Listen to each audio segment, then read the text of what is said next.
So as one threat leaves in the show as Mecca, other threats to Tariq St. Patrick still remain, and being at the center of Power Book 2 Ghost, and especially as St. Patrick, trouble will always follow him, and Tamika was right when she said everybody who gets close to Tariq either ends up dead or in jail. I thought when James died the killing would stop, but it hasn't.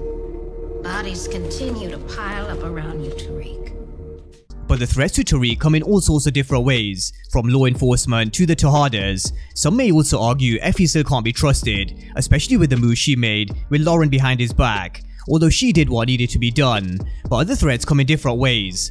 For example, sometimes he can be his own worst enemy, therefore he can be a threat to himself. Again, an example is how he could have easily have left the game with Monet keeping her word, but killing Mecca stopped him from getting the 2 million, but he still had the choice to leave the game, and he didn't. Now another is what moves does Ghost have up his sleeve, because if season 2 proved anything, it proved Ghost was all his 3 moves ahead of Tariq, even from his grave. So what's his next move and what other secrets are in his will that could have been potentially foreshadowed already? And this is where we're gonna start, James St. Patrick's next move. Now, just as a quick recap, Ghost showed he had everything in position before he died, and if we were to rewind it back to Power, Ghost amended his will right after Angela died. He left Paz, Kate, Tommy, and even Grandma Estelle something from his will. Now the only person who was left with nothing was Tasha.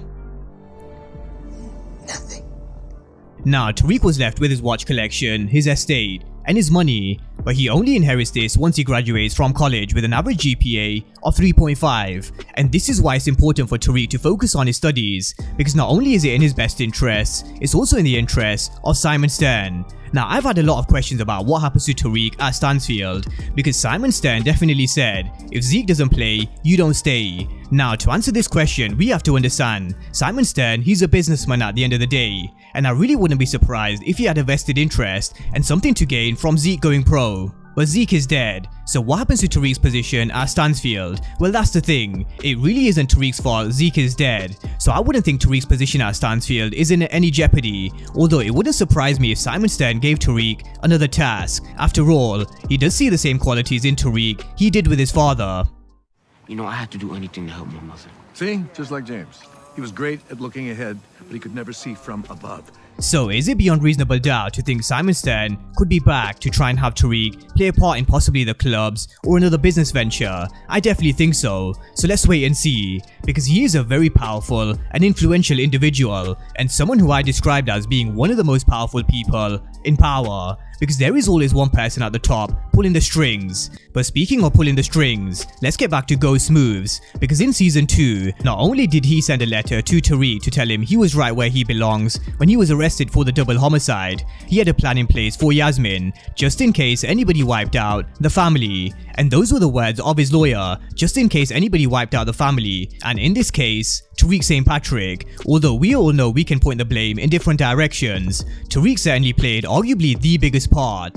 But where we thought Ghost made his last and final power move in the final episode of the original Power, there was more, and of course there was, because James St. Patrick really was a mysterious person, and who really knew who James St. Patrick was? Because just like Tariq is finding out more about his father, you can argue so are we as the audience. But what will Ghost's next move be from beyond his grave? Because season 2 has taught us one thing, he's always 3 moves ahead of Tariq, whether it be in the form of his education, his family, or his businesses. James St. Patrick is always ahead, and I don't think we've seen the last of Daniel, who's looking after Ghost's estate, because who knows what other secrets lie in his will, but it all depends on Tariq's actions. For example, if Tariq was to stay on the straight and narrow path and graduate, I'm sure there could be a letter from Ghost to tell him he always believed in him, and this is the right path he's chosen, not the drug dealing game, which either ends up with him either dead or in jail. Could there also be another letter, for example, if he becomes a father, because Ghost had the issue of having to protect his family for 6 seasons on Power, and although Tariq had to protect Yasmin in season 2, having a child of your own is a complete different ballgame, and this is something which would put a complete different perspective on life for Tariq. Although I can't see this happening in season 3, we really can't rule it out possibly for much later in the timeline, so I do believe there are certain trigger points in Ghost's will, and something which will bring Daniel back to our screens, giving Tariq another letter, or possibly even something to do with Simon Stern, because as I mentioned before, he's got a vested interest in Tariq St. Patrick. So both Daniel and Stern are 2 people to watch for Tariq when it comes to this whole situation around Ghost's estate and will. Now, something which will never be too far from Tariq is the threat of law enforcement, and two people in particular, Blanca Rodriguez, and we all know the other was on the wrong side of the law in season 2, Cooper Saxe. Now, these two for 6 seasons on Power, Chase Ghost and Tommy, albeit Blanca Rodriguez introduced a bit later, but they were never able to catch them, and they even bent the law to get what they want, which ended up with Blanca Rodriguez on the other side of one of Cooper Saxe's shady moves. But they definitely have something in common for season 2, because Cooper Saxe, he was always battling his inner demons, because for his entire career he was used to putting the bad guys in jail, but all of a sudden he was defending them, and this just didn't sit right with him, especially because of how many innocent lives were being lost in the process. There was Jabari, Carrie, and then Lauren, albeit not all are solely Tariq's fault, but he doesn't exactly have a good track record of those who get involved with him. So with Cooper Saxe battling the demons inside him, along with his feelings for Jenny Sullivan, I can see him turning and potentially working with Blanca Rodriguez to either put Tariq or at least one of the Tejadas away. So I'm sure we all know both of them pose a huge threat for Tariq in season 3. And just before we do move on, we do need to touch on the subject of the crossover, because 4 showed us Blanca Rodriguez wanting to investigate the case in Chicago. So I really wonder whether Blanca Rodriguez or Cooper Saxe could find out Tommy's alive, and whether Tariq could potentially make the call to Tommy to warn him. But there are so many directions they could take this in, so drop me your predictions on the crossover down below in the comment section. Now, a few of the threats Tariq needs to be wary of run from Kane and the Tejadas, Lauren's brother, and potentially Effie. Now, we all know Kane versus Tariq and how Kane's never liked him for taking his place in season 1, but no doubt he will definitely be treading carefully after learning about what Tariq's done in the past. But regardless, I still don't think it'll stop him from going against him in the future, and Tariq will now know Kane is the threat which he's gonna have to keep an eye on, more so than ever after the shit he pulled with Braden. Now, Power also have a tendency to drop hints of characters who could turn up in the future, and one could very well be Lauren's brother, and we'll learn about him in season 1 where he was in rehab.